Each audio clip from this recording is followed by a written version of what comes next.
Python is a computer coding language that is used in astrophysics research. Statistics and probability are also integral in the field of astrophysics as well as research in general.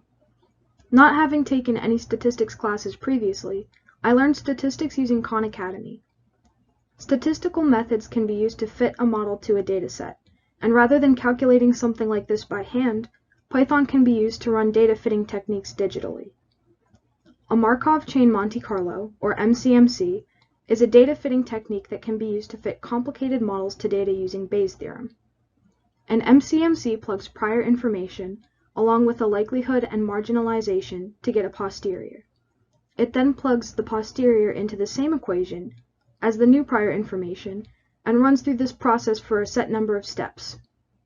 It can do this for multiple parameters. The MCMC will take a number of paths called walkers from its initial priors, and its values will oscillate up and down until it eventually maximizes the likelihood and levels out around the actual values of its parameters. The number of steps before the MCMC levels out is not used when constraining values for the parameters, and this excluded number of steps is called a burn-in. An astrophysical example of the MCMC code was created by a past member of the lab group, which derives values for the Hubble constant, omega matter, and omega dark energy.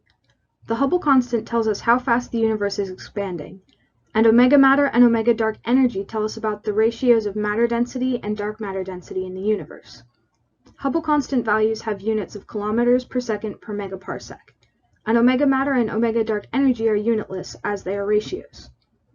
The Python code derives values for these parameters with prior sets of simulated values of distance modulus and redshift for different supernovae.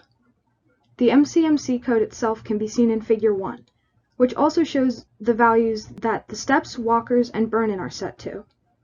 The results of the MCMC gave values of 72.7 km per second per megaparsec, 0.295, and 0.826 for the Hubble constant, omega matter, and omega dark energy, respectively. The true values assumed for them in the code are 70 km per second per megaparsec, 0.3, and 0.7 respectively, and are within each parameter's range of uncertainty, which can be seen in the discussion section. This shows just how powerful of a data fitting technique MCMCs are. They have wide applications in astrophysics, and are currently being used to study Type 1a supernova remnants. Type 1a supernova explosions happen when a white dwarf star accretes enough mass to overcome the Chandrasekhar limit. They are known as standard candles due to their uniform light curves. This characteristic is very important because it allows us to use them to measure distances, and by knowing their distances and redshift values, as seen in the MCMC example, we can constrain cosmological parameters and determine the rate at which the universe is expanding. A Type 1a supernova remnant in the Large Magellanic Cloud, called 0509-67.5, seen in the top right corner in the background of the presentation, is currently being studied using MCMCs. The MCMC uses prior values for the remnant's radius and velocity that were determined by two images taken by the Hubble Space Telescope approximately 10 years apart. It then constrains values for the remnant's age and the ambient medium density that the remnant is expanding into.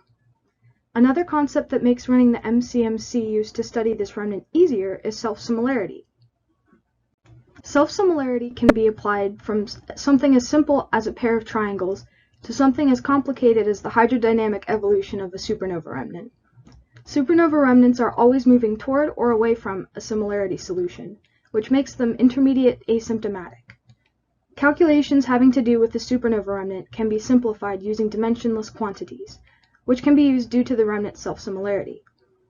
An MCMC used in the study of 0509-67.5 that ran 30 million calculations only took a couple of hours, as opposed to a longer time if dimensionless quantities had not been used.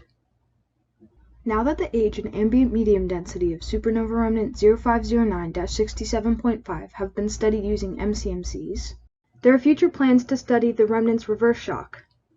Studying the reverse shock will help us to constrain more information of the explosion dynamics of the remnant. I also plan on running my own MCMCs using real data to constrain information about this remnant in the future. Thank you for watching my presentation. If you have any questions, please feel free to comment on this video. Many thanks to Dr. Hughes, Priscilla, and Project Super for giving me this opportunity.